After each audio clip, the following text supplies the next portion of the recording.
रोज 30-30 भाजी पोळी खाऊन कंटाळा आलाय ना, चला तर मग आज बनवूया गार्लिक पोळी। 2 मोठे चमचे जिरे घेतले, 15 ते 20 लसूण पाकळ्या, 7 ते 8 लाल सुक्या मिरच्या घेतल्या, मिक्सरला वाटण करून घेतले। एक कोथिंबीरची जुडी स्वच्छ धुवून अगदी बारीक चिरून घेतली, ती त्यात मिक्स करून घेतली। 2 मोठे चमचे तूप त्यात मिक्स करून हे बॅटर तयार करून ठेवले। पोळीसाठी कणिक मळून घेतली, थोडे तेल व मीठ टाकून आपण रेग्युलर पोळी लाटतो तशी पोळी लाटून घ्यायची आणि आपण जे गार्लिकचं बॅटर तयार केलेले ते मधोमध भरून त्यात थोडे चीज टाकून घ्यायचे आणि तुम्हाला हव्या त्या शेपमध्ये ती पोळी तयार करून घ्यायची। मी ट्रायंगल शेपमध्ये ह्या पोळ्या बनवून घेते। यात तूप लावून छान खरपूस अशा ह्या पोळ्या भाजून घ्यायच्या।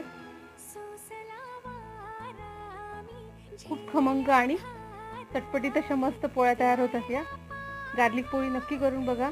स्वाद घरचा पल्लवीज किचन चॅनलला लाईक, शेअर आणि सबस्क्राईब करा।